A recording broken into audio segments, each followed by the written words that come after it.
Hello everyone, welcome back to Vickie's Country Home.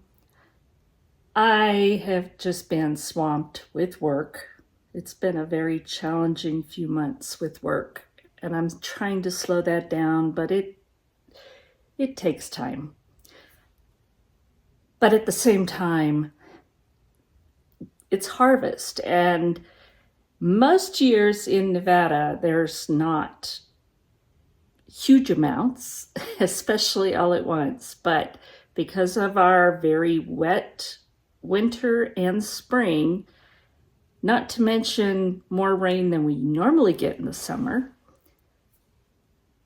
we're getting harvest of everything this year. So my peaches just were amazing. I've been getting apples from someone else who had tons, and I made applesauce. Now I've got grapes, and lots of grapes. I picked today 3 5-gallon buckets, and there's easily probably at least 6 more buckets that I could go pick if I can find the time and the time to process. So I used not even a full bucket. And I've got this in my steam canner. And if you're not familiar with them, it's 3 parts. There's the bottom that's water, and that will boil and create steam. There's the middle part, which you can't see, but it has a cone in the center. And what that does is that allows steam to come up from the bottom and pass through up until this top chamber. The top chamber is a colander. It has perforations. So what happens, the steam comes from the bottom, goes through the center and up into the top with the lid on. It causes the juices to be released. It pops, most of the skins are popped, because with grapes, you need to pull them off of the stem. So pretty much they are all open to some degree. These are super, super sweet, good grapes. Now I'm making juice because I'm going to jar this up for our little church, and this is what we use for the Lord's Supper every month. And I did this last year, and it was just wonderful. Little half pints were actually almost more than we needed each month. So we'd freeze it. So that's all there is to that. Then there's this hose that comes out of the center part, because as the juices are released, they drip through those perforations around that cone and drop into that reservoir there. And that is where the juice is gathered. So every once in a while, you need to drain that juice off. And that's where this hose comes in, and you have a little clamp that keeps it from just going all over the place, and you can hook it on there when you're not actually draining the juice. So I have my water in here. I have a bunch of grapes, and I'm just going to put this on about medium, maybe medium high on this burner. And I'm going to let that steam get started, build up, and then we're going to get some grape juice. Now, most of these grapes came from my friend Danny's house, and they had tons and tons and tons. I have some grapes, and like my peaches, I use these little bags to protect them. And I didn't lose any to birds or insects, and it's just wonderful. Mine are small, and they're different varieties. This is Chardonnay. These are Black Manuka, and they're really tasty, both of them, and sweet. So I'm going to use a few of those in this, and I'm going to use them for other things. But I just wanted to show you these bags. they they are a lifesaver for us, because where we're at with not much green and not much vegetation for the animals to choose from, they're always going to pick the good stuff. So they protected my peaches and they protected my grapes. So this whole process could take 2 to 3 hours. I'm thinking we're about an hour and a half in. And in order to check the juice, you need to take this down and loosen the clamps so that you can see if juice is draining. I'm gonna move you back a little bit.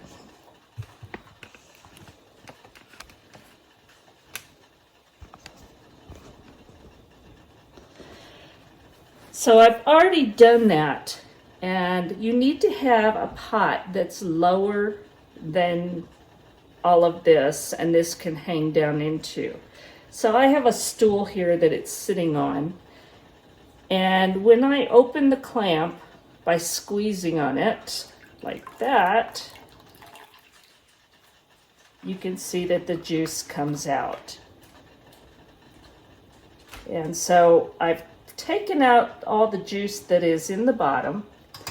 But one thing that's really, really important when you're using the steam canner is you don't let it run out of water.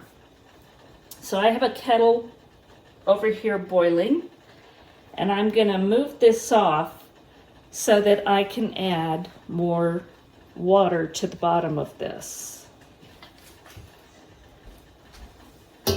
And you need to be very careful because it's all very hot. But I wanted to drain all the juice out before I added any more water.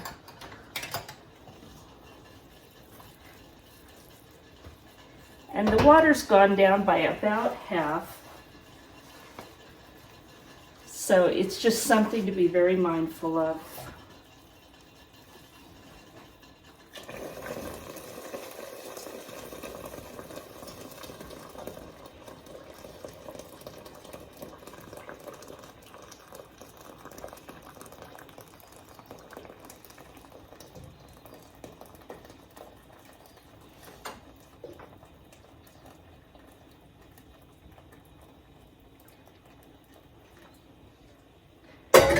And the amount of time it takes to completely juice these just depends on what type of fruit. If it's larger fruit, if it's cut up. We've taken quite a bit of juice out of these. But we're just going to let this go until we know that there's no more juice coming out.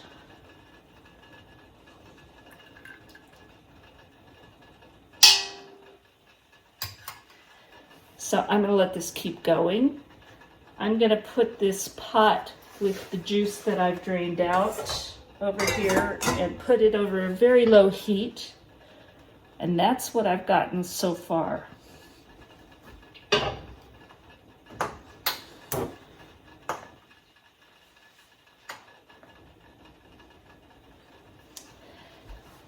And we'll come back in a little bit and hopefully get the rest of this juice out of these grapes.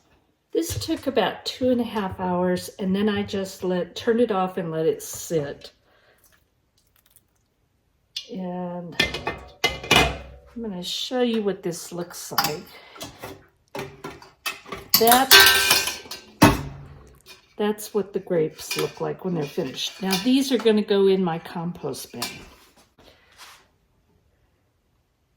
And now I'm going to pour off the rest of the juice. And I don't want to tilt it too far because it'll spill out of there. That's what I have after the last time I drained it.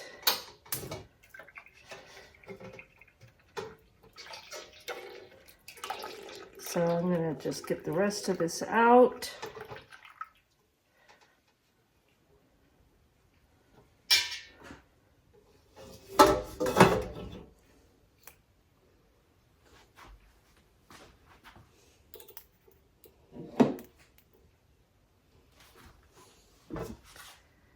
And that looks clear, so I'm just going to pour it.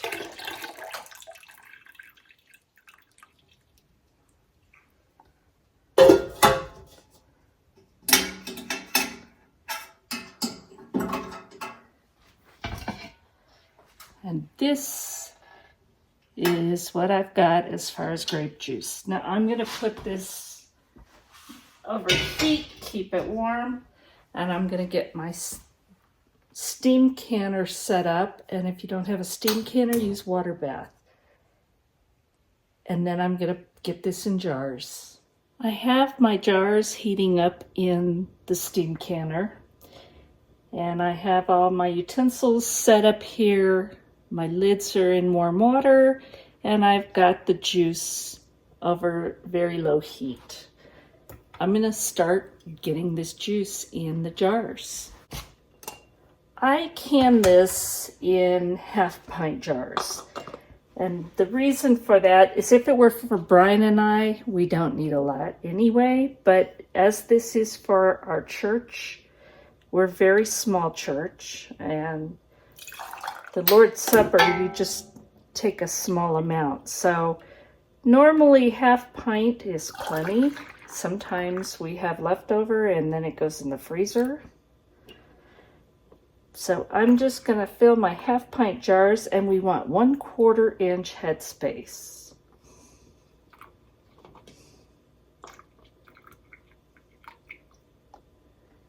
A little bit more.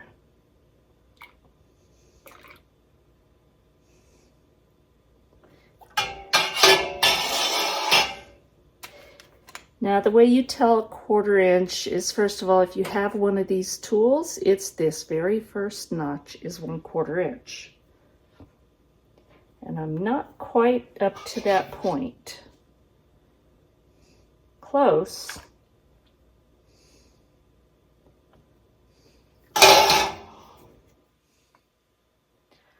Okay, I'm at 1/4 inch, which is where I need to be. So I have some water here, and I'm using a paper towel. You can use a cloth if you want. And I just clean the rim really well. And also the rings a little bit so that, and you can see it's clean. That keeps the ring easy to turn. Get out one of my warm lids. Finger tight. Don't crank it, just till it meets resistance. And there's grape juice. I'm gonna put this in the canner and keep going.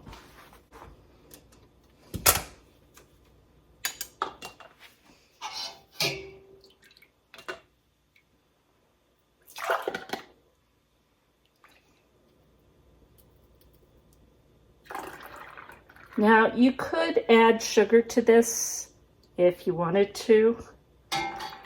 I don't. These grapes are very sweet. But also, we don't need this for our Lord's Supper. Just the pure grape juice is plenty for us.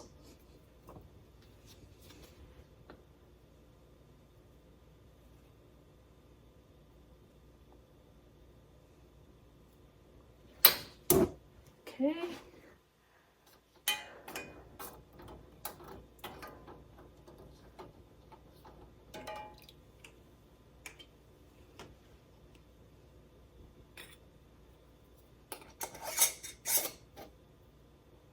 Fingertip tight in the canner. I'm going to continue filling all my jars until either I've used all of this or my canner's full. I have 12 half pints that I've got in the canner, bringing it up to full heat, and then I'm going to process those for 10 minutes, and that's if you are up to 6,000 feet. And I'm using steam canner. You can use water bath canner.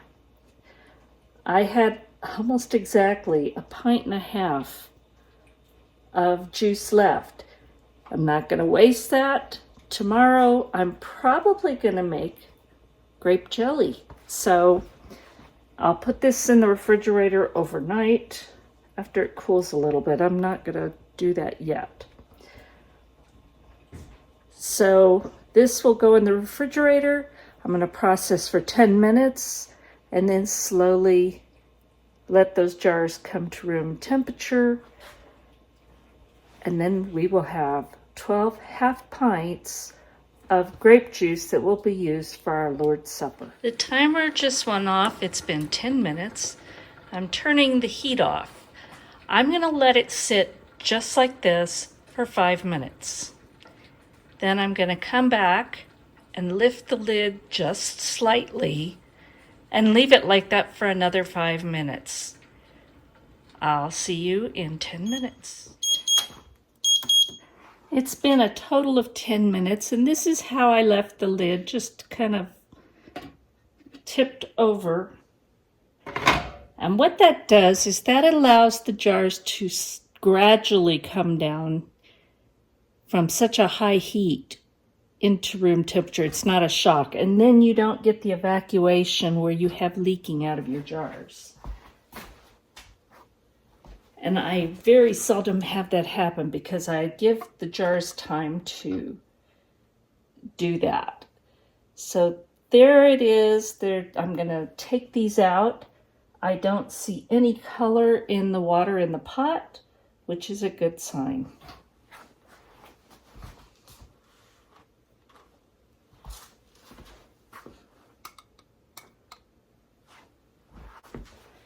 Also, if you're new to canning, one thing to remember is always keep your jars upright. You don't want to tilt them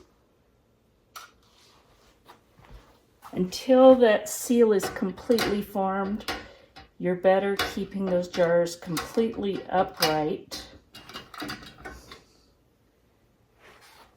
and you'll get better results. There you can see the water underneath that rack is pretty clear. So I didn't have evacuation out of my jars. And there they are. There's 12 half pints of pure grape juice. No sugar, no nothing added. Processed, as long as the seals are good, these will be shelf stable and ready to be used and enjoyed at our church for the Lord's Supper. And it is extra special because it came from members' own grapevines. So there you go.